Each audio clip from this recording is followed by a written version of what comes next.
This is Hemet. And Jessica. And you're listening to the Friendly Atheist Podcast. Please go to patreon.com/Friendly Atheist Podcast to support this show and get your ad-free and bonus episodes. Get your merch. There's merch at friendlyatheistpodcast.com, and there's the link to the merch. Yeah, and if you get any merch, please post it on a Facebook group. I know Take pictures. A lot of people have posted it in the Discord. Discord. Uh-huh. What? Descript is a fucking Yes. software I use.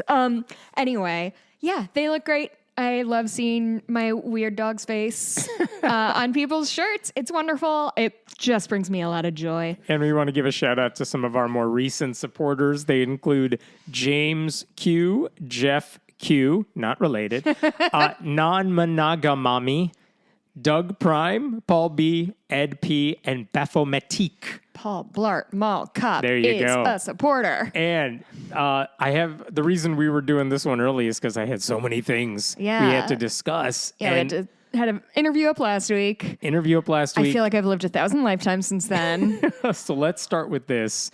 This is fascinating to me. We've talked so much about the Johnson Amendment and how technically it means if you're a nonprofit group, including a church, you just can't endorse candidates. You can't play politics like that. Yep. And keep your tax exemptions, which are vital for nonprofits to succeed. You get to pick one. Yeah, pick a lane, and nonprofits get to choose the lane of no politics for you. You can talk about issues, you just can't tell people how to vote. Yep. I want to play for you a couple clips here coming up, but basically the story here is we now have proof.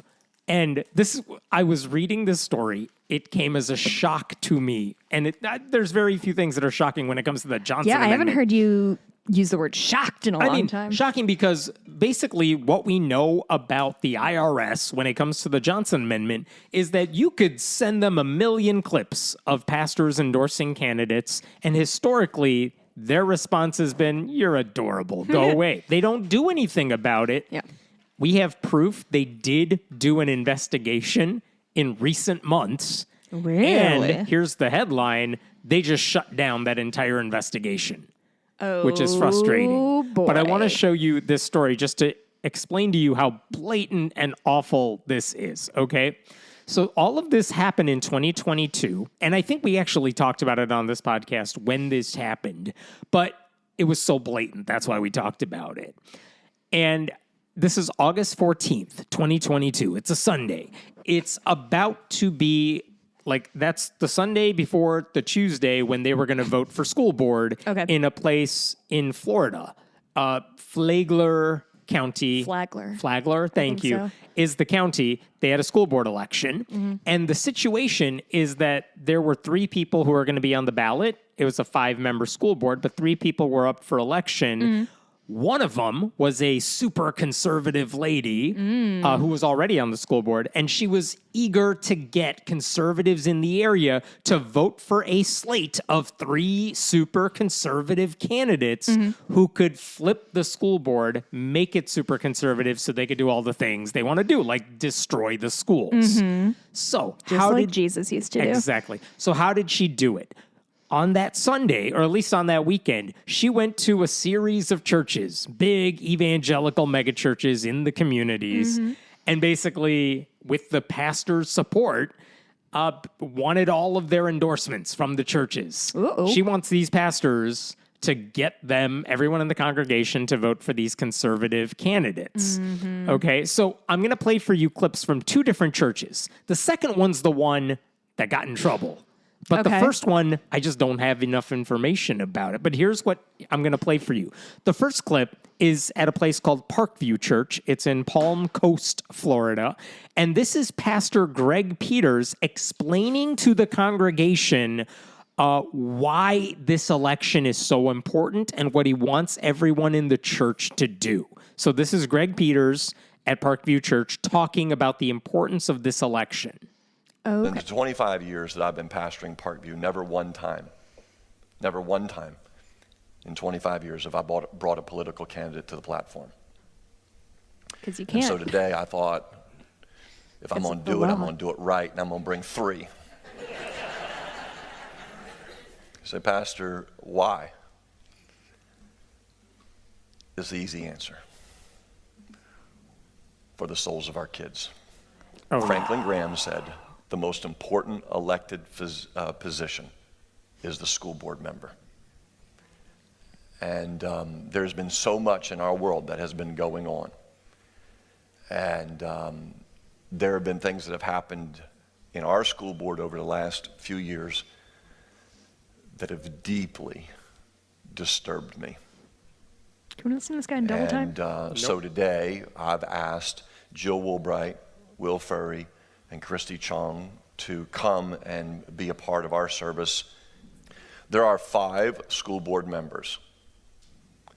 The 2 opposing votes against a conservative agenda, the 2 opposing votes are not up for re-election. So the 3 seats that are being voted for, all 3 must be conservative in order for the school board to be flipped from liberal to conservative.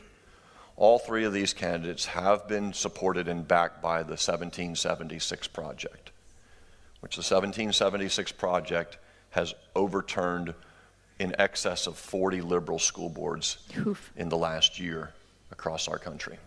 They will rise up against a woke agenda, and they will seek to promote truth as it is spelled out clearly in your word. Okay, so you heard what he was saying about them. Oh my God, he speaks so slow. Dude, you got to fill up a lot of time in these churches because they're on YouTube. Toledo. But what he said is, I have asked these 3 candidates to come up and be a part of our service. Then he explains to the crowd, we need all 3 of them elected in order to flip this school board. Because of the woke agenda. Because of the woke agenda, which is like caring for students. Oh, I hate it. And he mentioned they're backed by the 1776 Project, which, if you're not familiar with it, that's the right-wing political action committee that opposes educating kids about systemic racism. Oh, is that in response to the 1619 project? Yeah, it doesn't want kids to learn about systemic Boy, they racism have while nothing promoting, original up their sleeves. No, They just it grab promotes things. a whitewashed, misleading vision of American history. Anyway, you would think. Then he gave them the platform. He let them all make campaign speeches to the congregation. Do you think this is a flagrant breaking of the law, or do you think it's an ignorant thing? No. He clearly knew what he was doing. By the way, I didn't mention this earlier. He didn't tell the congregation that Jill Woolbright, one of those 3 candidates, twice rejected a proclamation denouncing hate groups. This is while she's on the school board. She filed a criminal complaint against the superintendent because he wouldn't ban a book she wanted to see banned. Ooh, what book? I don't remember. Don't you want to know? It doesn't matter. It's probably about gay people or black people. And then she responded to COVID by taking the side of the virus, like conservatives do. But then he gave time for all these candidates to make a pitch to the congregation. But he also said, you asked, like, is this a blatant violation of the law or what? Well, this is one other thing he also said. Listen to this. In fact, I was telling them, I've had more people this time around ask me, Pastor, who should we be voting for? Who should we consider voting for? And I've had a lot of people reach out to me. If you need a little bit more advice, because I know so many of you are new, Greg@ParkviewLife is my email. I'm more than happy to help. But from our platform, I wanted you to meet Jill and Will and Christy. And I want you to be praying for them and understand the critical importance of this school board election in particular. I want you to take note of the way he phrased that. I wanted you to meet them. I want you to pray for them, which, okay, whatever, no one cares. But then I want you to understand the critical importance of the school board election in particular. Sure. He doesn't say, hey, everyone, go vote for these candidates. He just puts, winks at you a lot. Right? And just tells everyone, all right, this is what I want. Yeah, pray for them. Yeah. But also. Okay. So you get why this is clearly a problem. And when I posted that clip, by the way, and when I did, you could see the responses on social media, which is someone needs to report this to the IRS. And people offering links. There is a page on the IRS website where you could report violations of their rules. And you could do that on your own. You could fill it out. The IRS is not going to respond to you. You just hope someone there sees it. And historically, you never know if they're doing anything about it. Right. Now, here's the other clip I wanted to play for you because clips. there's one more that's important, which is that one of those candidates, Jill Woolbright, she's the one who's on the school board and trying to get these two buddies of hers also on the school board. She went on like a little tour bus of sorts in that community. And she also appeared at a place called New Way Church, also in the same county. And she got a chance to also speak to the audience. And I want to play, I'm not going to play this for you because she spoke for 8 minutes. No, thank you, I will tell you, please. she spoke to that crowd about the satanic warfare she's been fighting while on the school board. So brave. Because they don't have a, quote, conservative, God-fearing majority. What's an example of the satanic warfare she's up against? Well, she told a story about how a high school student had to fill out a questionnaire that asked what pronouns they preferred to be called. Oh, no, just like Satan do. And who was allowed to know their preferred pronouns. You guys, they're keeping this from their parents. Oh, Yeah. brother. And she also told the congregation, I need your help to overcome the evil spirits around me. You hate to hear about evil spirits around a nice lady. And before she spoke, the pastor of that church, Richard Summerlin, he introduced her to the congregation by saying, I don't care about 501c3s and all that stuff. I'm sorry, he name-checked 501c3s? That is correct. God, that's an so admission boring. that I know this. They even break the law in the most boring ways. Yeah, it's basically an admission. I know I'm not supposed to be doing this, Right. but I'm going to do it because this is important. Because I wanna. Yeah. And what I want matters. So local reporters, they reached out to the candidates for the school board election, not the three conservative ones, but the other ones who were their main opponents. And they're like, hey, did these churches ever reach out to you to speak to their congregations? Because none of these people are anti-Christian. Right. Right? They're like, no one ever asked us to speak. Which gives you more proof that these Christian churches, ministries, they're not interested in informing members about the race. They're not just saying, go vote. They're saying vote for these candidates. These are our preferred candidates. Right. That's where it violates the Johnson Amendment. So here's what's interesting, and this is what I did not know 2 years ago when we last talked about this. What happened after that? And the only thing I could think of is people are seeing these clips. Some people are complaining to the IRS.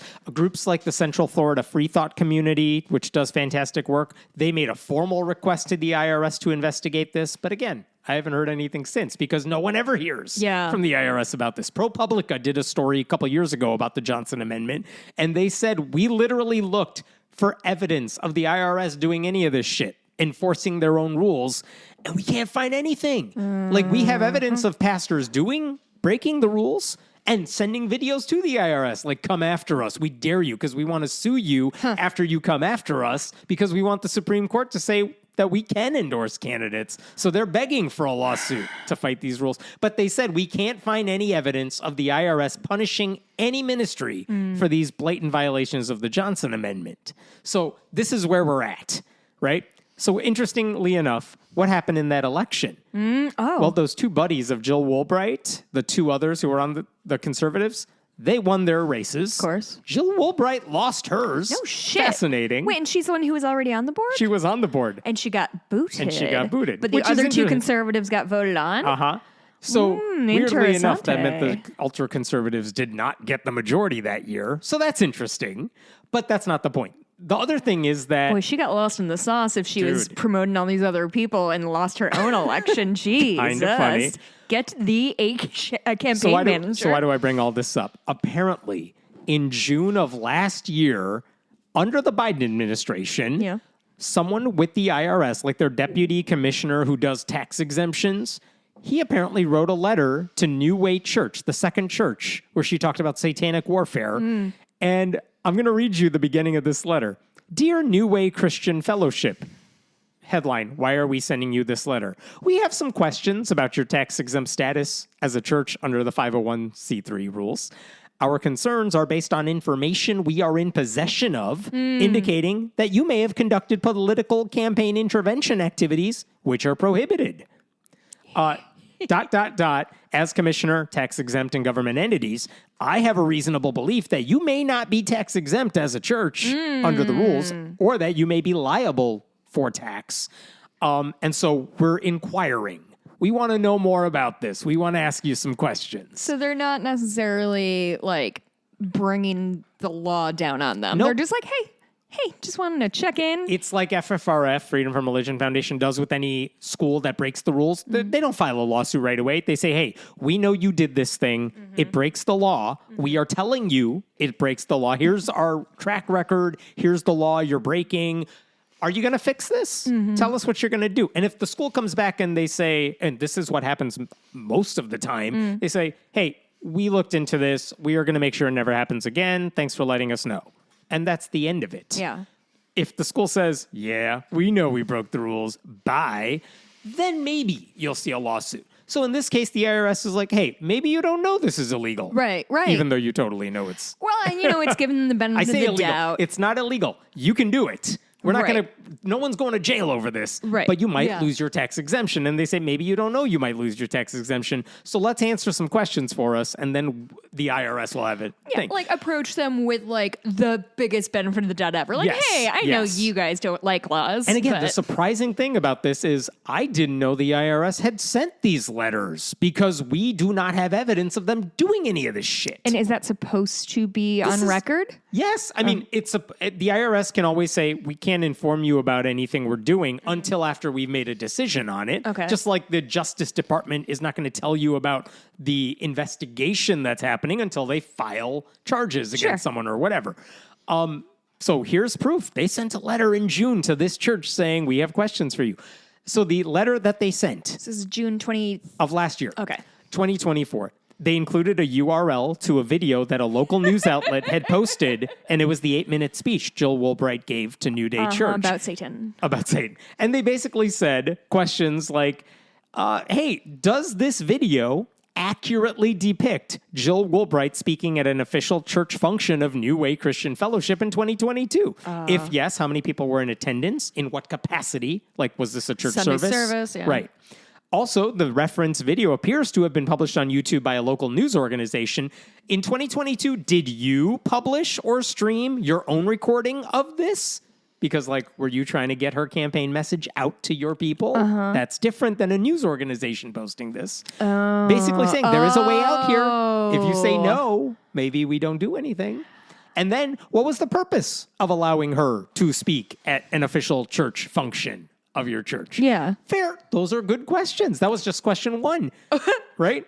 Question... Well, they need to work on their counting, but that's fine. Sure. Question 2 with other subparts. Like, here's part 2A. If you believe what is depicted in the video does not constitute prohibited political campaign intervention, tell us why. Like, are we misinterpreting this? If you think we are, you should tell us why we're wrong about this. These are good questions. Well, and this is also very similar to how decent police officers interview somebody who they suspect is you give them an out. Like, I know if it were me and I saw this happen, I would be mad and beat that person up. Do you think that's what, like, giving that, letting them maintain their dignity in some sort of weird way to be like, oh yeah, it's good cop, bad cop. Other questions that this IRS letter asked is like, did you offer your platform to other candidates? I already know the answer. They did not. Because Are you aware that the IRS prohibits nonprofits from endorsing candidates? Like, yeah, they sure as hell were. But the IRS asked these questions. Of course. And here's what I can also tell you this. The church itself did not respond to that IRS letter. Instead, the church went to their friends at the right-wing legal group First Liberty Institute. Oh, boy. And also the first one? Yep. And they went to the high-profile, white-collar, conservative law firm Jones Day, which has been in the news for, like, bargaining with the Trump administration. Like, don't come after us. We'll give you pro bono legal advice for... okay. They went to First Liberty and Jones I want Day. corrupt legal advice. And those two conservative groups worked with the church to write a letter back to the IRS, basically saying, how dare you ask us any of these questions? Yeah. And here's the end of their introduction. Moreover, we are concerned that the IRS's inquiry into New Way is selective and inconsistent with the policies and practices of the sitting Biden-Harris administration regarding political candidates speaking at houses of worship. For these and other reasons, explained more fully below, New Way respectfully requests that the IRS close the inquiry immediately. Who was the politician that said a hit dog will holler? Do you remember that? I don't know who said it, but I have Like, heard this that. is so exactly what that is, of like, oh, I think we touched a little nerve with you, buddy. You really closed ranks pretty quick because it was a pretty gentle letter. So they sent this back in August, and it basically said, we believe the inquiry is barred by the First Amendment and lacks any basis in law and fact. How dare you ask us anything? It violates our free speech rights. I hate this. That's what they're asking. And their argument comes down to the idea that here's their version of the argument. The government has no business interfering with what a church says. That's their argument here. Even though a church receives a tax church can benefit do whatever from the government. it wants to, but the government doesn't have to let them do it for free. Right, and that's the church-state separation argument, which is, okay, but you are connected because the churches, as a nonprofit group, get a tax benefit, and all the government is doing is making sure you're fulfilling the rules to keep your tax benefit. Right. This is not interfering with what you say in church. No one's going after you for what you preach. It's because you want this benefit. So we get to say, well, okay, just maintain the rules. So the letter pointed out, hey, guess what? Some liberal churches have endorsed Democratic candidates. Have they? Yes. Oh, However, well, that's wrong too. That's the point. Yes. They should also be punished. We're not saying that's okay. Didn't we stop finger pointing when we were like 6 years old? But I would say two things about these guys are now that. also snitches, so truly. They really did try to snitch. But I don't know. the thing is, one, there's a big discrepancy between how often this happens on the two sides. And two, like conservative churches do this a lot more. They've been doing it for a lot longer, and they brag about it. Well, they're And it's flagrant ironic about it. to see the lawyers highlight, well, Democrats do it too, because your whole argument is, that you should be okay I know you with are, that. but what am I? Like, what are you Your fucking argument saying? is no one should be punished for this, so who cares if you're bringing this up?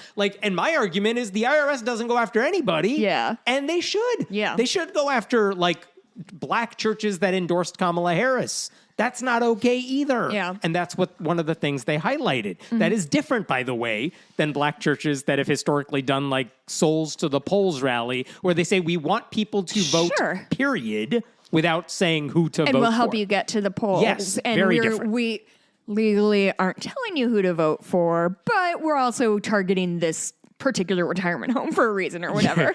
And the conservative lawyers also said, well, you haven't gone after them. How dare you come after us? Except, where's your proof that the IRS hasn't gone after other churches? Because I'm looking at proof right now of the IRS actually doing an investigation. They don't need proof. They have strongly held beliefs. Maybe the IRS did send letters to other churches and we don't know about Yeah. it. I don't know how these law firms seem to know what other churches are. So I don't know what their argument is. But then you look, because the rest of the letter is them responding to the IRS's questions. And I'm just going to give you an example of that first question I went over. Well, did you publish this recording? What's the purpose of allowing this woman to speak at your official church function?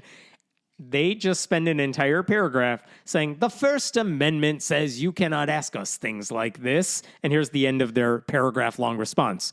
New Way, therefore, objects to providing any response to question 1.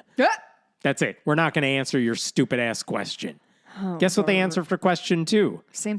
Copy, Yeah. paste. Yeah, it was Control-C, Control-V. We're not answering question 2, and we refer you to our answer to question 1, which says we're not going to answer your question. Is this why people don't like lawyers? This is why they don't like Christian lawyers, for sure. And they do this for 2, 3, 4, 5, and 6. All the questions, they just said, we are not answering. We object to you asking us this. Please seek our answer to question 1, which says we're not going to do this. And then the funniest part, at the very end of the letter, they say, quote, we trust that this response will be more than sufficient to facilitate the closing of this inquiry. It sounds like they were right. So guess what happened this week? They closed the This inquiry. week, First Liberty announced the IRS has closed the inquiry.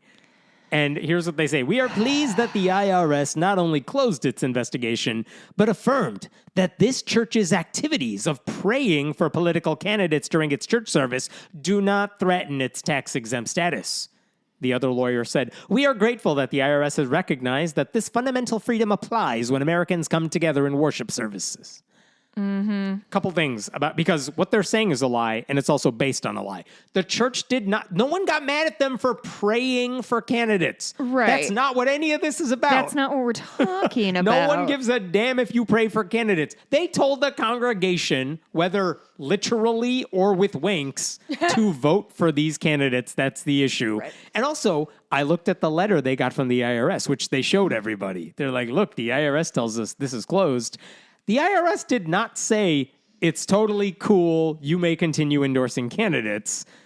And it did not say that if you endorse candidates, we're not going to come after you. Okay. They didn't say anything like that. Here's the letter from the IRS. Dear New Way Christian Fellowship, we recently emailed you. I'm paraphrasing. We recently mailed you about this stuff. It's me, the IRS from high school. And then we determined that your organization's activities continue to allow you to be exempt from paying federal income tax. Bing bong. That's it. We looked at what, paraphrasing again, we looked at what you did, and you know what? We believe you have not. The rules don't apply to you. We believe you have not violated our rules, so continue. It doesn't say, here's where we got it wrong. It doesn't say you endorsed candidates, or we think there's a wiggle room in how you endorse them. Therefore, we're not going to throw the hammer down on you. It just says, we determined you may continue to be tax exempt. And the right-wing groups are saying, see, guys, we can endorse political candidates. That's not what the IRS said. Yeah, but that's what the implication is. That is what the implication and is. that is basically giving them permission to run roughshod. The IRS did not explain why the candidate endorsement did not violate the rules. They didn't say the Johnson Amendment doesn't apply. They just said, all right, I guess your activities did not break the rules, without explaining how they came to that decision. Imagine a bad baseball umpire calling a ball when we see the replays and we're like, that ball was in the strike zone. Yeah. And it's like, well, what do you do about it?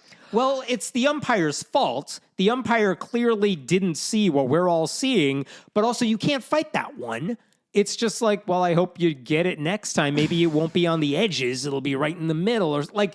Yeah, but also we have shifted our life to using automatic strike zone counters because people are stupid and bad at calling things. Yeah. So, okay, where does all this leave us? For now, what it means in is hell? That, yes, many white evangelical churches are effectively now functioning as arms of the Republican Party. They can basically tell members how to vote for specific candidates, but maybe if you want to avoid the IRS, all you have to do is not say the words, go vote for person X. You just say, I'm going to bring this person up on stage so she could tell you why this campaign is important. And also, everybody, Jesus is watching. Let us pray over this candidate, but definitely not this person's opponent. And as long as you don't say certain magic words, you can probably get away with it. But also, the big takeaway for me is interesting. The IRS is maybe kind of taking a step, and I know it's cold comfort. It's like Cory Booker's speech. It might feel nice, but it doesn't accomplish much necessarily. But for a long time, a lot of people were like, the IRS isn't doing anything about this. Yeah. It turns out they did it with at least one church, but then this church got a lot of very expensive lawyers to go after the IRS in response, and the IRS backed down. Is the IRS sending these letters to other churches? We don't know. Yeah. Is the IRS going to do anything about these other churches? We don't know. But for what it's worth, the two agents that wrote letters to these churches, these are people that were from the Biden administration. And they are still, at least the one of them who wrote the response letter is still there now. Interesting. Because it's not the head IRS person, it's someone lower. So it's like, all right, maybe they could do work. We don't know. But I just found it interesting, like, wow, there's actually stuff happening with the Johnson Amendment. Yeah. And it's not just the IRS ignoring it. Now, they made a stupid decision by backing down, I believe. But maybe they calculated, they're like, look, we're not going to win this one. So maybe we back down. Do you think that's what it was? I don't know. I just, I'm speaking kind of out of turn here, but it just feels like a small potatoes enough church and a small potatoes enough, because, right, it's a school board election which, not to discount the importance of that, but It's not a presidential It's not a election. presidential It's not Congress. election. Right. Maybe they just decided, you know what, if we're going to go after this, this isn't the test case we want to use. yeah, maybe. And don't know. especially if they lawyered up really well. It's Really not like, well.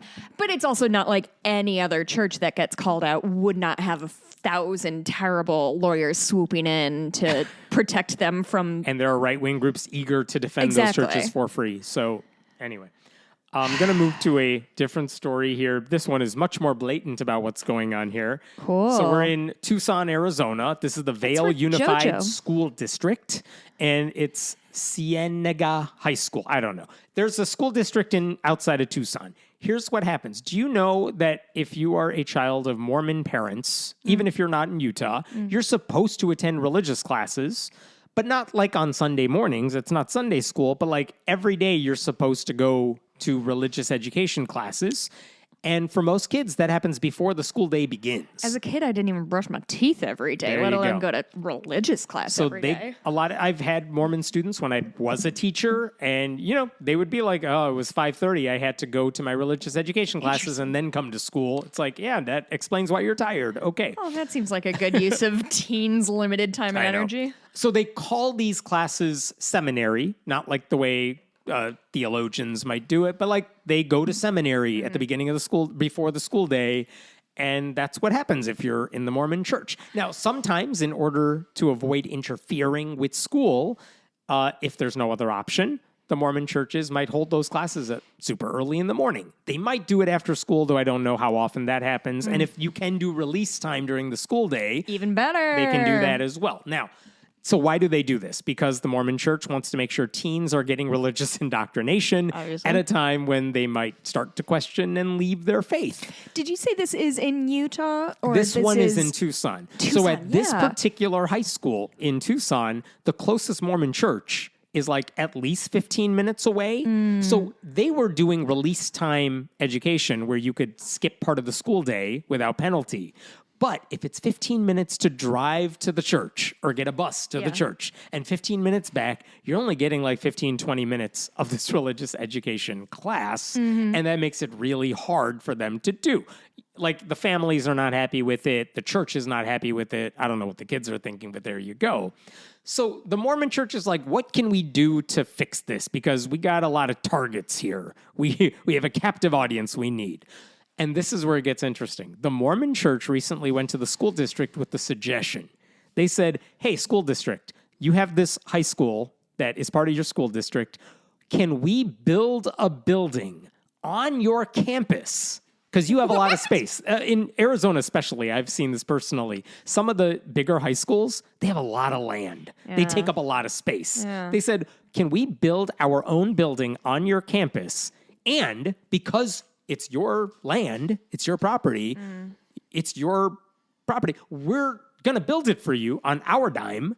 We will then gift it to you, and then we will rent it out from you for at least the next 10 years. Like, we will pay rent in advance so that it's our building for the next 10 years during the thanks. school day. No, thank you. So that means taxpayers are not on the hook for anything. It would make it easier for those. Hang on. It would make it easier. It would make it easier for the Mormon families in the area to send their kids to seminary, either before or during school, whenever they did this. And the Mormon church has nothing, if not a ton of money lying around. Jesus. Right? So this is their proposal. We'll build you a building on your campus, a small little like trailer type building. We'll give it to you so you don't have to pay for it. And then we will rent it out for, what did they say? Between 6 a.m. to 6 p.m. every weekday. So 12 hours a day, we will rent it. If you want to use it at night for whatever it is you want to do, it's yours. You can do whatever you want. Drinking or drinking hot liquids. Whatever it is teachers want to do after school. Magic underwear parties. It's your building, but 12 hours a day on weekdays, it's our building, and we're renting it out in advance for 10 years. All right? So they proposed this to the school board, and last week, or 2 weeks ago, the Vail School District Board unanimously approved this contract. Incredible. And this is what they said. Unanimously. Yeah. Huh? After a thorough evaluation, this is from the school board. administration has been working with representatives of the Church of Jesus Christ of Latter-day Saints to identify space that they can use for their release time seminary classes at this high school. After a thorough evaluation, there simply isn't a suitable and available space that meets their needs. As such, the district has been working with the church to develop an agreement by which they will donate all of the necessary funding to the district required to design and construct a community room space on this high school campus. So they agreed to a 10-year lease for the church for this building that is going to be built by the church with church money, which then they get to use for 12 hours a day. Outside of the terms of that lease, the district can use the building for whatever they need. And the church will also pay the district every month for rent, utilities, maintenance cost, as long as they have this agreement. And I think they also, the signed contract says after 10 years, we get first dibs on whether we want to do it again. Do we want to re-up for a certain amount of time? Sounds like that school has got itself a sugar daddy. Pretty much. So the only interaction between the two sides is really collecting the rent. The rent comes out to about $100 a month, which is not much, but that's the terms of their agreement, with an additional $500 a month to cover utilities and maintenance. And the district, in return, will give them water, electricity, sewer, janitorial, maintenance services, all that. There were also in the contract, the Mormon church gets 4 of the school's parking spaces near that trailer. They also get snow. Trailer? Whatever the building is. It's a small building. The district will remove the snow when that applies. It's Tucson. I don't know how much snow. And all the insurance will be covered by the church. And the church also gets the right to put up religious signage or artwork in their space. All right. Anyway. I don't So this like is their this agreement. even a single bit. Yeah. So in some ways, some of this is actually fine because a lot of public schools everywhere in the country do this already, where they say, we're not using our buildings on Sundays. So if anyone in the community wants to rent out our auditorium, we will allow that to happen. Yeah, and a lot of churches end up using that offer. They pay whatever the market rate is for that space. They're allowed to put up small signs that say, hey, we meet on this building on Sunday mornings. We're a brand new church. We can't afford our own building, so we're renting this one out. That's all legal. That's fine. And there are rules about what signs you could put up, how much time, what happens. But you can see why the district likes this agreement. Church pays for the building. Yeah. I mean, it's very easy to understand why they want to do it. It's just pretty icky. Yeah, I mean, it offers a benefit to some of their students, not all, but some of their Mormon students at no cost to the district itself. And that's the argument the school board made. Now, the legal problems seem obvious because unlike a church renting an auditorium once a week, this is a religious group purchasing property on campus specifically to promote their faith. It's a business arrangement between a public school and a religious group. It does not benefit the vast majority of students who cannot use the space during the day. I'm curious about the population, like the percentage of people who are LDS, because I don't know, like... I don't know what the population percentages of students who are LDS. There's certainly a big contingency in Arizona and Nevada and Idaho, I feel like, are the big... Utah, Idaho have big Mormon populations. Arizona has a slightly large one. But again... Do you know why there's a lot of Mormons in Las Vegas?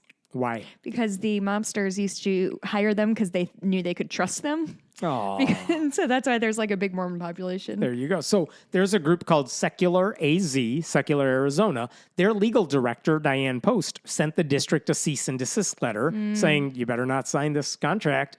And one of the things she pointed out in her letter is that if you actually wanted to lease out this much space based on the contract, it would be actually $27,000 plus a year, not $1,200, the $100 a month. Like it would be way more than that. How did they land on that $100 a month thing? Basically, the church is, look, we're building this and we're going to rent it from you, but don't jack up the rent costs for us like it's our building. So let's agree to a very small rental. Not jagging up the price and charging $100 American dollars in the year of our Lord 2025. Yeah. She also pointed out, this is the lawyer for Secular AZ, that the 4 parking spaces the church gets takes those spots away from teachers, students, and parents who actually are the taxpayers and 4 customers. spots seems like a lot, doesn't it? And it's right next to the school as well. Yeah. And while seminary in the Mormon church occurs in the morning, they get this space for 12 hours a day. There is nothing stopping them from offering the same classes during the school day for release time. But as we have talked about with release time, that creates all sorts of problems for students and teachers, whether it's peer pressure from kids, like you got to come to release time, we get candy, or from teachers who are like, half my class is gone, I can't do anything with the rest of them right now because I'll just have to repeat myself. And by the way, the Arizona Constitution has an amendment that says no public money or property shall be appropriated for or applied to any religious worship, exercise, or instruction, or to the support of any religious establishment. You can't use public anything to promote religion, and that's what this is. Even if everyone says this is a great deal, everyone's happy, it's a win-win, right. You cannot do this deal. Yeah. And what is this if not a public gift for the benefit of one religion? If you told Satanists, hey, look, if you want to build this building, it's yours, and you could put up signs and you could offer Can candy. look like Baphomet from the top. Right? And the lawyer wrote, look, this lease violates the Arizona Constitution in several ways. Yeah, that's pretty blatant. The rent charge is way too low. That's illegal. You're giving out free parking spaces. You can't do that for a religious group. That's a gift to the religious group. That violates the law. You have a business arrangement where you're covering utilities, janitorial maintenance. Yeah, they're paying you for it. Sure. But you shouldn't be in this arrangement at all. And by the way, there's nothing in the contract regarding major repairs if something breaks. Who's on the hook for that? That's interesting. Oh. So in short, I mean, it would be the school because it's on their property and they own it. So in short, the benefit to the Mormon church far surpasses the benefit to the district, said the lawyer. And apparently, a district administrator told the local news outlet this deal had been in the works for 13 years. What? But there's no public record of any discussion about this before. That sounds like above now. board. So this is what the lawyer said at the end. This project cannot proceed. You must cease and desist immediately. Too many legal problems exist to be able to move forward. The combined violations of federal and state constitutional law and state statute cannot be overcome. FFRF has also written its own letter to the district echoing a lot of these points, saying, I don't care if you sign this contract, end it now, because you can't do this. Now, I don't know what's going to happen. There is no lawsuit yet. It's a lot of warning letters saying, don't go through with it. Find a way to get out of this, whatever. But right now, we don't know where this is going to land. Yeah, it's just so inappropriate. Yeah. And like, if you want your kid to have religious education during the day, you should send your kid to a religious school and pay for that. Right. I don't know if this is relevant, but there are 5 school board members unanimously who agreed to this. 2 of them in their bios on the school board website say, one of them, the school board president, went to BYU. Another board member went to BYU, Idaho. And online, if you read comment threads, they say actually 3 or 4 of the board members are Mormons. I could not find proof for the other 3. But if that's the case, it might suggest why the Mormon church said, why don't we go to this school district to build our recruiting white van to lure in kids? Yeah, I mean, Mormons are nothing if not fastidious and hardworking, so it doesn't surprise me that they got this thing off the ground. Right. Fascinating story. Interesting. Like, I truly do. I understand why, if you're a little lost in the sauce and you're too close to it, why this doesn't seem like a big deal. Yeah. Which was the case in a lot. If you read the news articles, like local news covered this. And if you look at the comment threads on Facebook, there's a lot of people who are like, sounds like a win-win for everybody. Which I get if you aren't aware of the, religious creep that's been happening. If this isn't the 15th story exactly like this that we've talked about, a church trying to manipulate a school into its own, like, Machiavellian devices, I don't know. I understand why people are. This reminds me again of like the religious scenes on city property. Like, I understand why people are like, I do not see the big deal here. I do, and I'm sympathetic. But this opens the door to so much more. Like, it's bad. We just can't. You just have to. It's like whack-a-mole, man. Yep.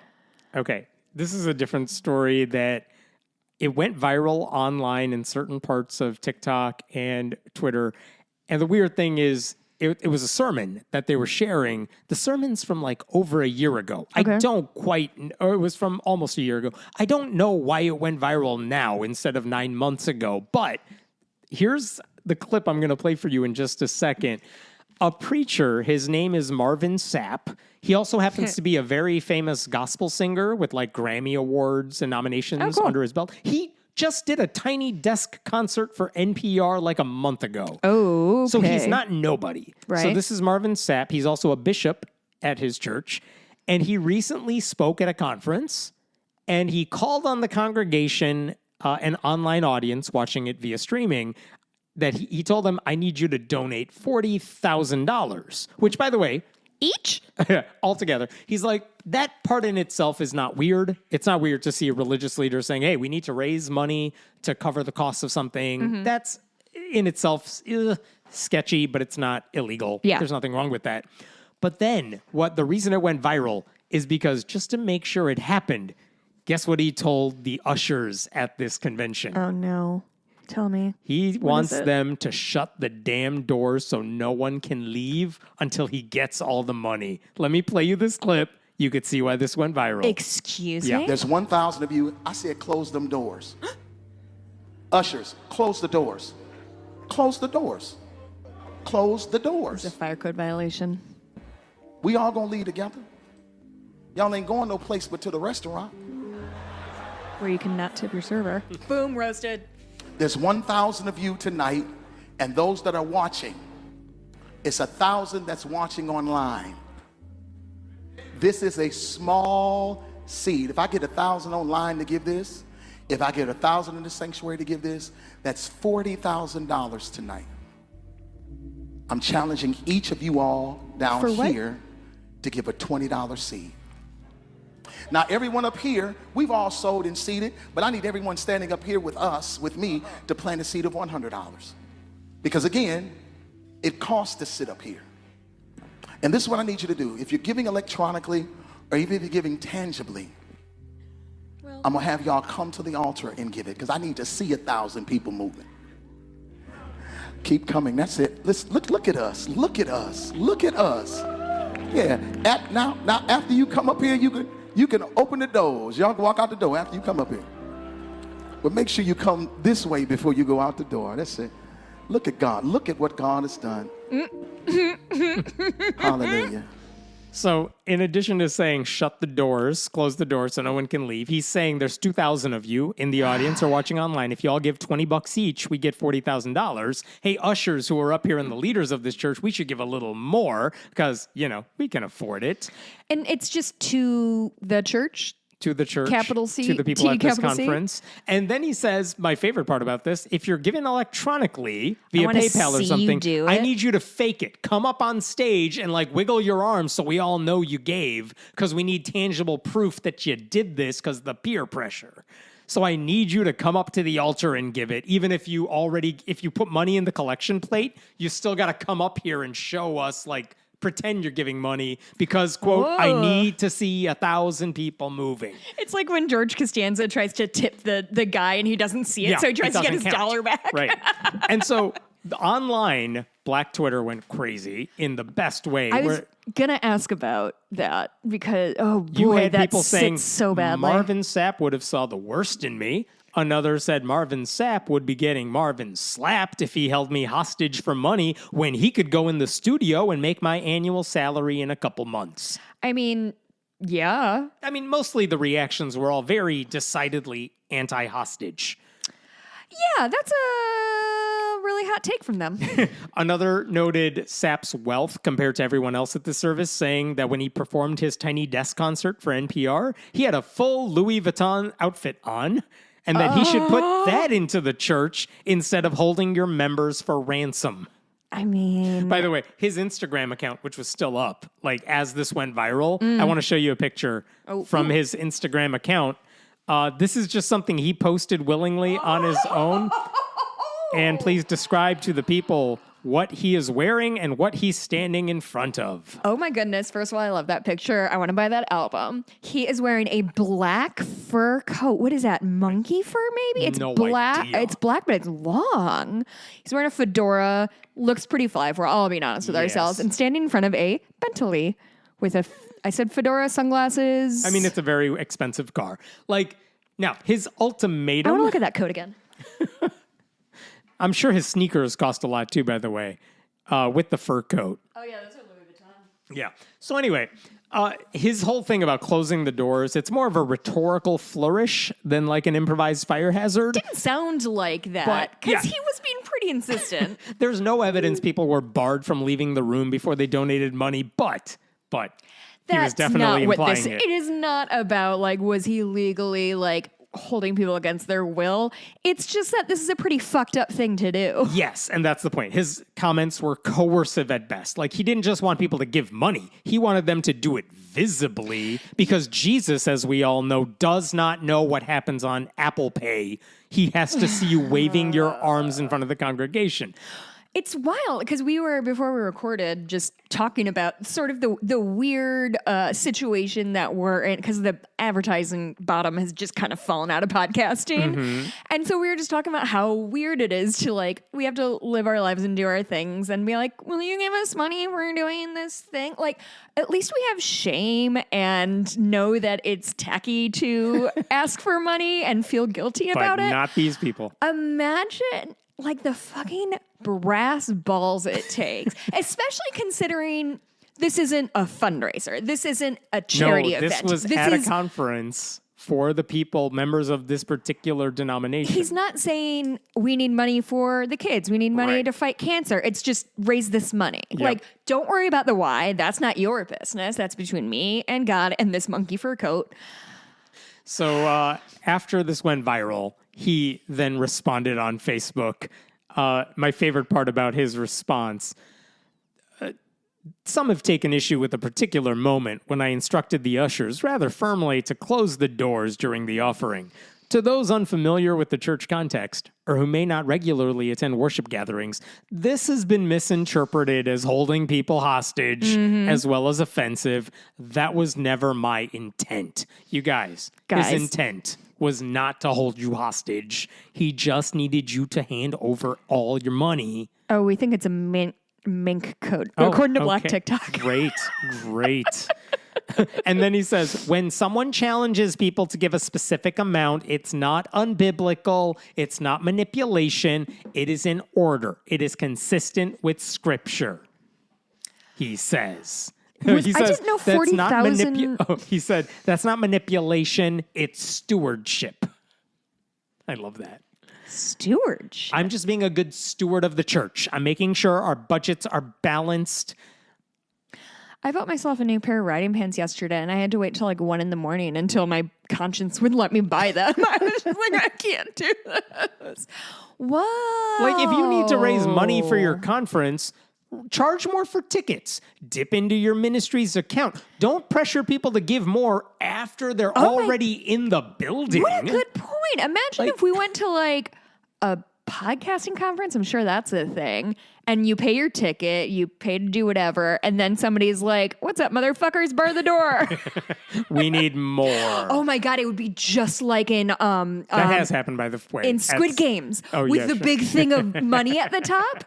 Fill this shit up. Wouldn't that be amazing? There was like a video or gamer conference years ago where they're like, we don't have enough money, so I need you all to give us money now, even though you already paid money to get to this conference. Beautiful videos online of someone desperately trying to raise money for the conference they are currently in the middle of. It's How great. did they get there? I have many. Oh, it's all run by the shadiest people, so it doesn't matter.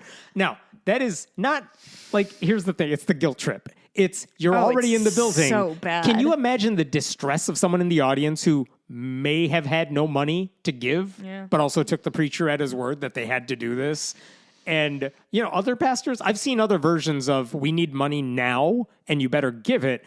And sometimes they're like, give us your checking account information so we become a direct deposit from your account. Well, that way you don't have to pay transfer fees. It's really doing us a favor. Do you remember a decade ago, he's still alive. There's a preacher named Creflo Dollar That's his actual name. Yep, his last name is Oh my Dollar. God, He asked. Stop it. No. Creflo Dollar.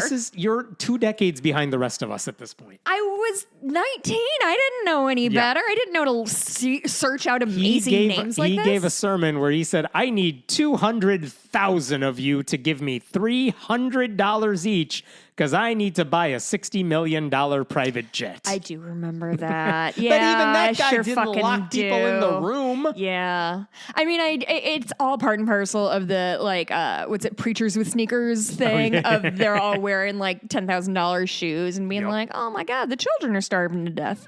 If only I could feed them with my Nikes. If only there was a way to fix this. Look at these Jordans. They're going to be so yummy. Those are the only shoes I know. Is Jordans. So you do have 20-year-old references. See, there you go. Let's talk about the Eucharist. This is a story that is somehow new, even though I feel like I've heard it a million times. Oh my God. I thought we were going to talk about the stolen Eucharist from a couple weeks ago. Different story. Has that resolved itself? Oh, yeah. I didn't have this as a separate story, but basically they did the Satanists who supposedly stole a Eucharist, but they actually just bought it off of Amazon. They did do their protest. They did go in the building. There were counter-protesters who were Catholic. The Satanists did go in the Capitol building. Splashing water on them. And then some kid, protester, Catholic, tried to snatch the notes from the Satanist who was doing the thing. And then the Satanist punched back. Well, And then he literally got punch? Yep. And then he got arrested, and it became a debacle. Well, maybe we should back off of physical violence if that's what's happening here. That I do not endorse. I mean, do not listen. either. Yeah, it was a story. Oh, brother. All right, so I'm getting to this story. Get this. Yeah. All right, so Yeah. this story Yep. involves Indiana, your favorite place. Yay. And here's what happened. Fuck About a Indiana. month ago on Twitter, there was a story involving a Eucharistic miracle Ooh. at St. Anthony Somebody of... pooped it out and it was still a Eucharist? Exactly. Perfect shape. At St. Anthony of Padua in Morris, Indiana. I don't know how to I pronounce have to think it. it's Sorry. Padua. Probably. So what the account said on Twitter is that a woman sent this story to her family saying a consecrated communion wafer, which Catholics believe is the literal body of Jesus, had accidentally fallen on the floor. And if that happens and you can't put it in your mouth at that point, you can't just toss it in the garbage. It's Jesus. You have to take care of it. So you're supposed to put it in a tabernacle, like in a little water jug to dissolve. And then drink that water? No, and then you can dispose it later. I don't know how the physics of body Jesus works, but apparently if you put it in water, you're taking care of it. Well, anyway, the body of Jesus, there's the Father, the Son, the liquid, the gas. right. So which It's one condensation was he? of sorts. Okay. So the priest put it in water, left the That was tabernacle. a really good joke I just It made. really wasn't. And then when the staffer went back to check on the dropped wafers the next day to see if they had dissolved, so you got water Jesus, Yeah. instead there were spots of blood, which shouldn't have happened Mold? because, like, is that proof that Jesus exists? This is what the woman said. When I saw it today, it looked like a very, very thin piece of skin with blood on it. And then there were pictures of this which just look like red splotches on a dissolved wafer. Like it's weird.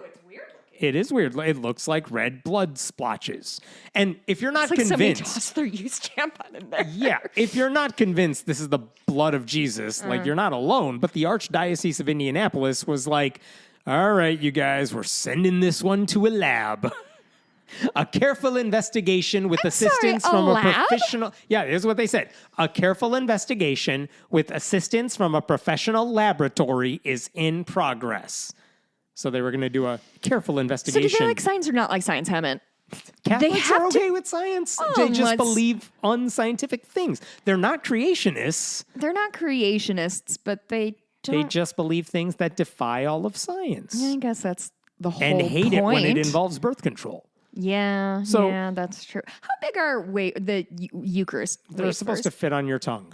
So like the size of a quart. I'm always Little picturing bigger like than the a size quarter, of a water cracker, and that seems way too big. That's way too big to swallow. It's like okay, Yeah. all right. You're not okay. supposed to crunch it up and chew it for a while. It just It's dissolves on your Jesus. tongue. Or you swallow it like a tablet.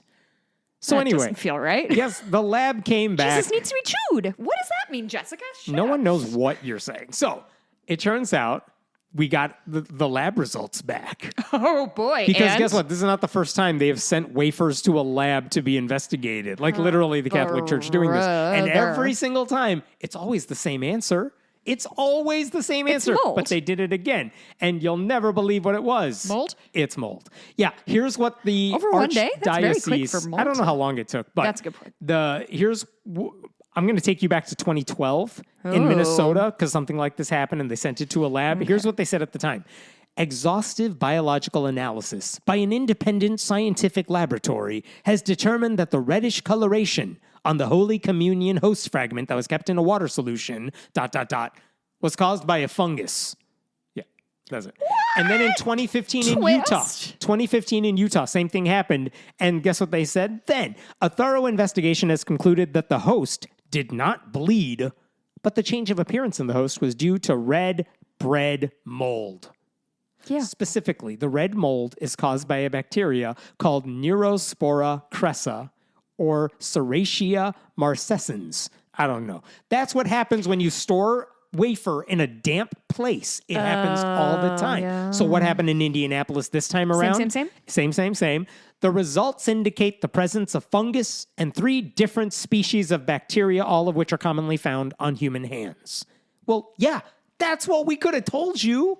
We could have said it was mold because y'all touched the wafer and then Tell me the Catholic Church at least acknowledged it and didn't double down. They did. Oh, okay. They did. Who could have guessed? Yeah, like, right? besides anyone with the basic understanding of science. Yeah. Like, church members' ignorance has never produced an actual miracle, even though, by the way, all these miracles are what they count toward your tally marks for sainthood. Like, I am glad the Archdiocese got a scientific lab to look into this, but also you could have asked a 3rd grader, gotten the same response. Like, don't confuse mold for a miracle, especially when this has been done before by the Catholic Church. Well, and it's also, sorry, but such small potatoes. Like, yeah, 100%. Truly, like, I understand the desire to find order and meaning in your life in a world that feels increasingly more chaotic. I understand that feels better, but if the best your God can do is put 2 red splotches on a gross old cracker, then what? To what end? So what? To what end? Like what? Okay, and now what? Now what do you know? What are you going to bring out into the world that Jesus can make something red and splotchy? I guess the reason So in herpes, this one, I'm sorry, congrats. that was bad. The reason this made news a little bit is because last year the Vatican issued new guidance on how to decide whether or not something is a miracle. They're like, you guys, we gotta create guidelines instead of just calling things miracles. After conclave, every time I imagine cardinals, somebody's vaping in the background. There you go. So it used to be that bishops had unilateral authority to say something's a miracle, but then everyone makes fun of them because they say stupid stuff. Yeah. So now the new guidance says if you have a supposed miracle, you got to run it through the Vatican first. It adds like another useless step to all it the to way decide up if to like the Pope if you has want to to be decide if a magic trick is magic or a trick, even though it's always a trick, you got to run it through the Vatican now. But that's why this one was like, all right, guys, we did all the stuff. It's not a miracle. Do you remember in 2023, there was a priest who was handing wafers, putting wafers on people's tongues, and then he realized after he did that, his bowl of wafers was still full, and he couldn't understand, like, this must be a miracle. God is multiplying in real time. Or he just didn't notice that somebody replenished the wafers? That's exactly right.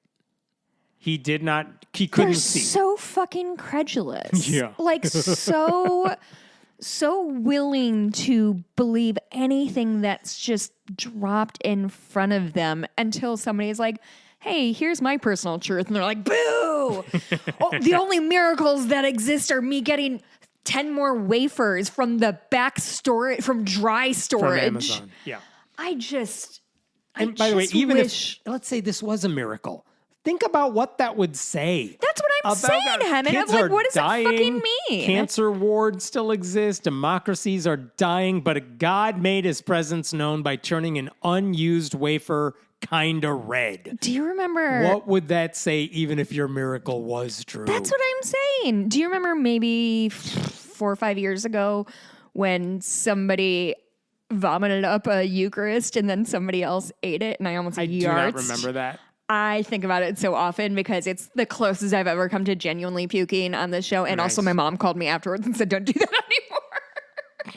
Can't believe your mom couldn't- listens to this. My parents both do. My dad got mad at me because he didn't get his Patreon feed, and I talked about my trip with my my niece on Patreon. He's like, I couldn't hear about my granddaughter. I was like, Well, you should have upped your Patreon subscription. no, he just doesn't know how to use it. All right, I got at least one more for you because I don't want this to wait another week. There is a Minnesota Republican. His name is Glenn Gruenhagen. And for the third time in a row, doesn't matter, third time in a row, he tried passing a bill which sounds great on the surface because he wants to advance critical thinking skills at school. But we're talking about it here, so I'm We're not talking about it here. optimistic. Doesn't end well. Yeah, here's what he says. It's a very short bill.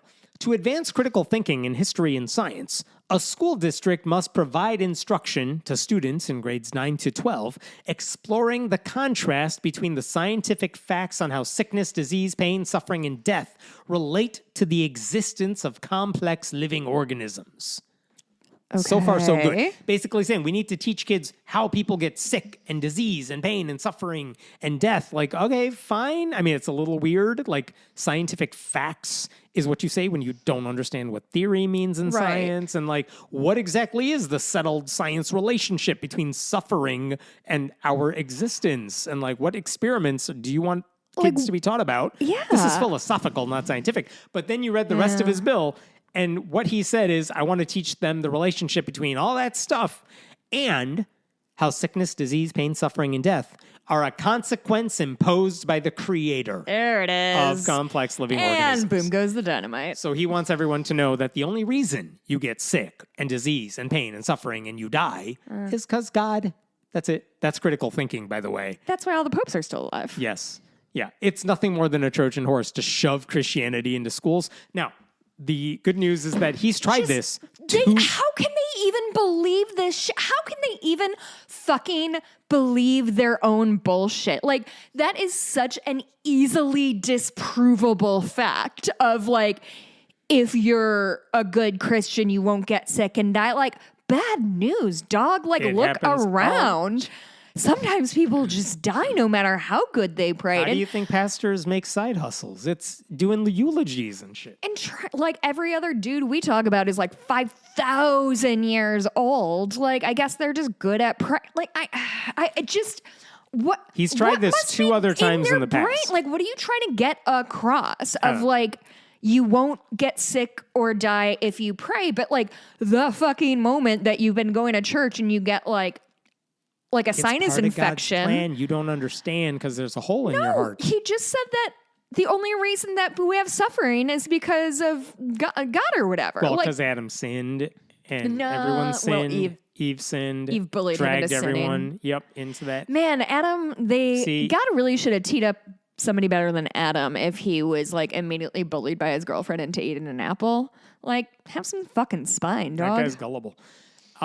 So the two previous times, same dude sponsored this bill. It went nowhere. And the good news I can tell you is that this bill met the same fate. It was referred to the subcommittee on education in Minnesota, and then it died after a deadline passed and nothing happened. Like, even Minnesota, they're like, we're not even talking about this shit.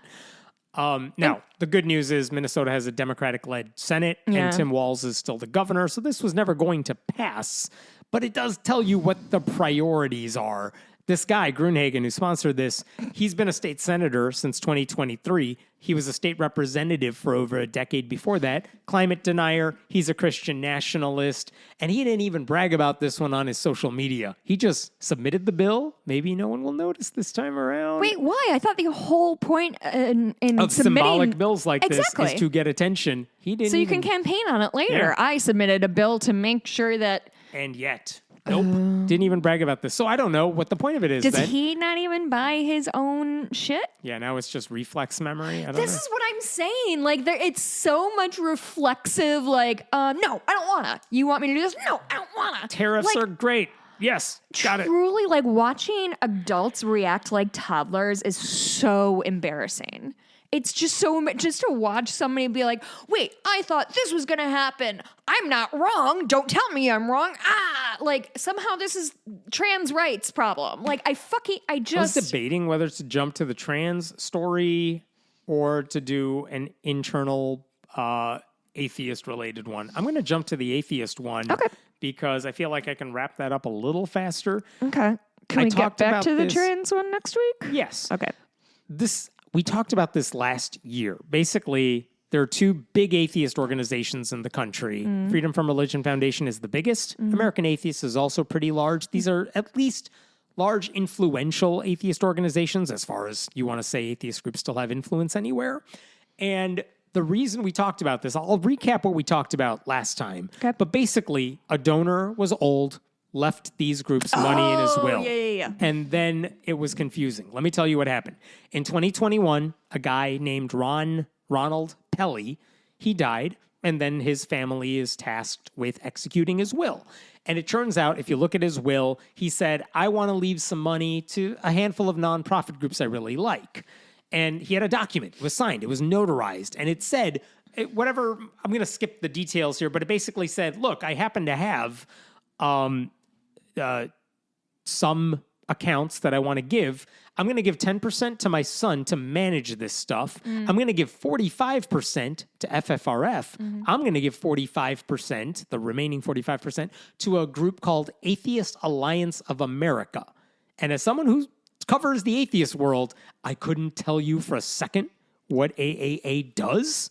The answer is nothing. If you go to their website, they're like, we don't really even exist anymore. Now they do like mindfulness and some bullshit like that. So it's like, all right, this dude's leaving a lot of money to a group that really doesn't do anything, but this was also 15 years ago when he wrote the will or so. Sure. So it's like, all right, I'm sure they did some stuff back then and he liked it. All right, whatever. People leave money to their cats. I don't know. Can you give me an idea of how much money we're We'll talking get there. about? Oh, we don't know okay. because it wasn't public. But there's nothing weird about someone saying, I want to leave money to my favorite charities. Yeah, in fact, no. a lot of nonprofit groups say, hey, we will help you leave money to us in your will. Oh, yeah. Like, talk to us. We'll help you through that. So the reason this is even in the news is the only question is, well, how much money are we talking about?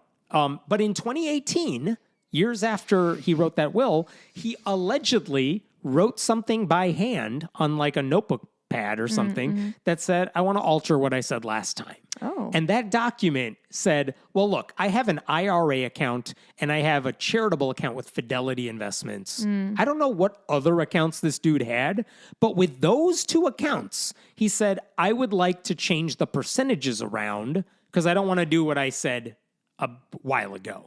This time he said, I'll give my son 20% this Okay. time to manage this funding. So it's but I want doubling that. Yeah, I want to give 50% of or 40% of these various accounts to Planned Parenthood. I want to give 15% and 25% of these two accounts to American Atheists, and I want to give 15% of these accounts to FFRF.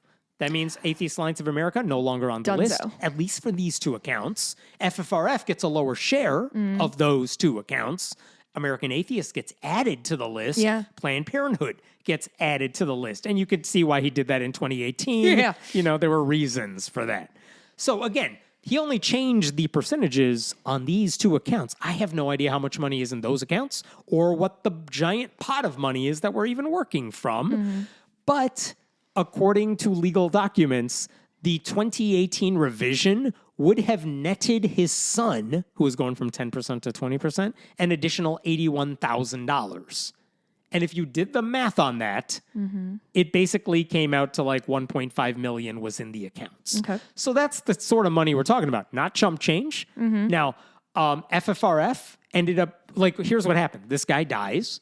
The son says, well, we have the 2012 document, and I'm going to send out money accordingly. He did not know the second paper existed. Where was the second paper? He didn't see it at the time. Like, we didn't know this existed. It was in his paperwork somewhere. But he starts handing out money. The lawyer starts handing out money, the executor of the will, and they give out money to FFRF. And then later on, the son says, hey, I found this revision. It gives me more money, but it also changes the percentages of stuff. Yeah. And that's where it got shady a bit. Because FFRF said, you're giving us less money, but also you're making more money. And there's this piece of paper that has this stuff written on it. It's not notarized. Yeah. We don't know what his original wishes are. And we have a fiduciary duty to make sure this man who left us the money, we are doing we are honoring his wishes. Yeah. So FFRF basically goes to court and they say, you got to give us what he said the first time because that's the one he said. And I get why they would do that. It would have been more money for them. And they're like, we don't trust the shadiness of the second document. Yeah. We think the person who's executing this will has a personal interest in doing this second version. An extra 80 There are grand wouldn't reasons, hurt anybody. Right?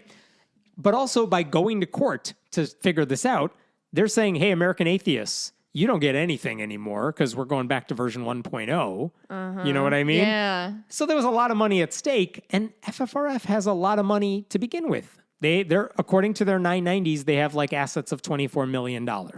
American Atheist has about $2 million.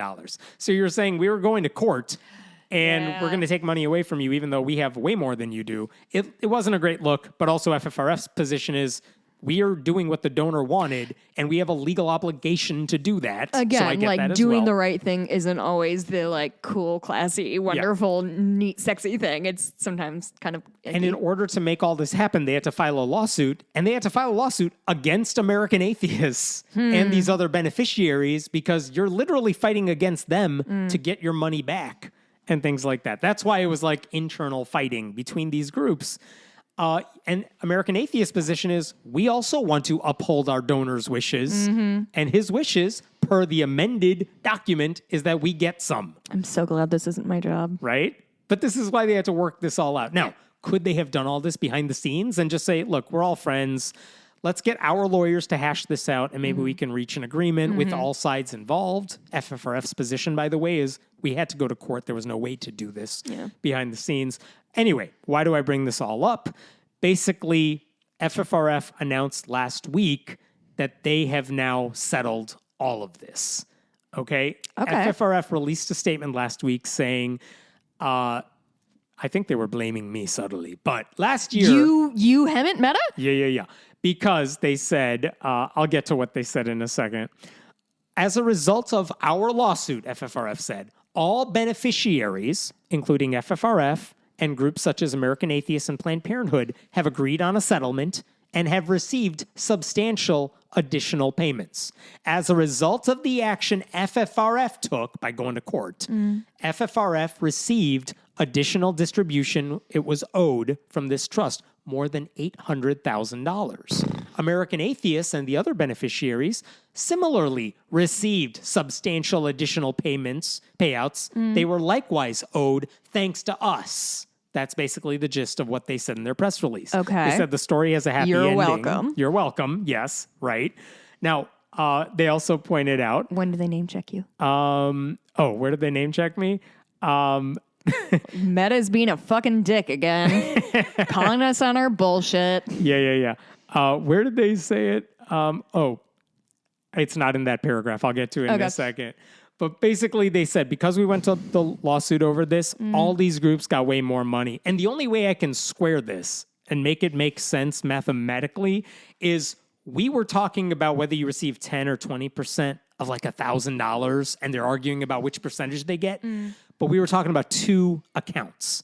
If it turns out the pool of money was actually way larger, and they're saying, well, everyone agrees that they're going to get, let's say, 15%, but it's still a larger pool of money. Yeah. Yes, technically everyone made more money because you had to go to court to settle this. Right.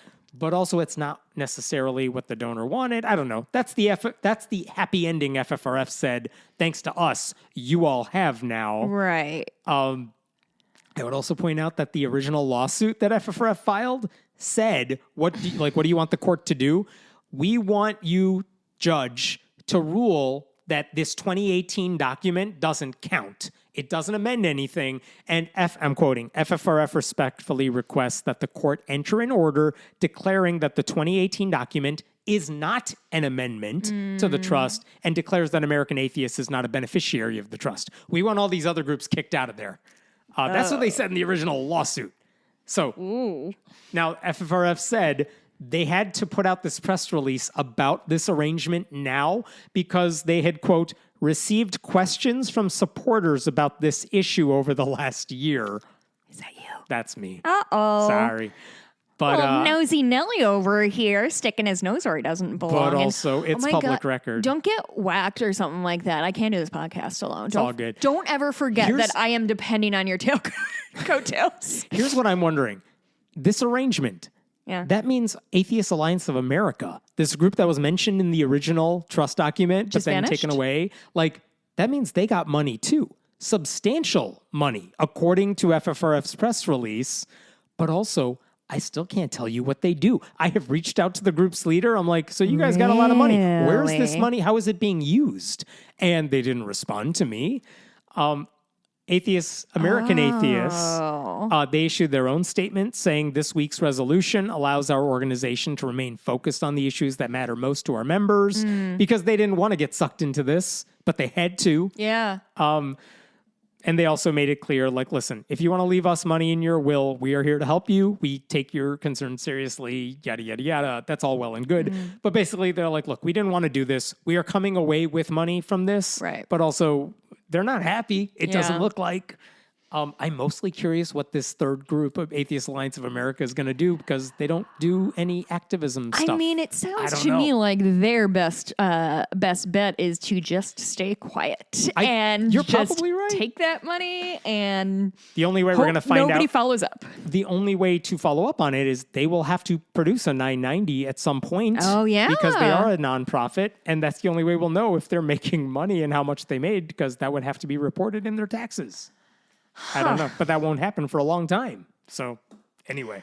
God, this is like a spy thriller, but with Isn't it wills. fun? Yeah, it's kind of interesting. Anyway, all right, that's enough for today. Ooh, we have a this- lot to talk about in the bonus episode Yeah. too, because it's been weeks. It has but been. please support this show by going to patreon.com/friendlyatheistpodcast. Buy the merch, leave reviews, do all that good stuff. We appreciate it so much.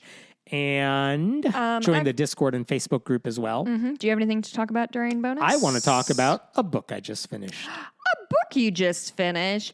Before we throw to the bonus, I just got to the part in my LBJ book where I found out that his dog is named Little Beagle Johnson. LBJ. Got to make it happen. It's genuinely the cutest thing I've ever heard.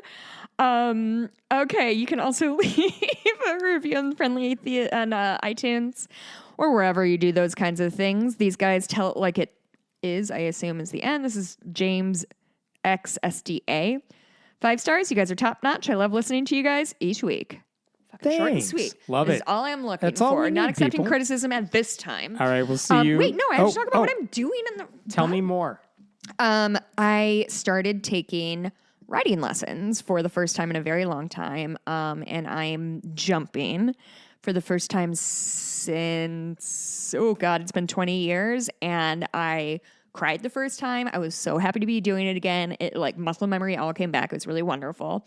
I actually had another lesson this morning. I went to see Bayside, which is a rock band at the House of Blues. And also, Aurora has a new mayor, and I know him. Excellent. I have his number. I have a mayor's number. Am I the fanciest person you've ever met? So much. All right. See you next week. Bye.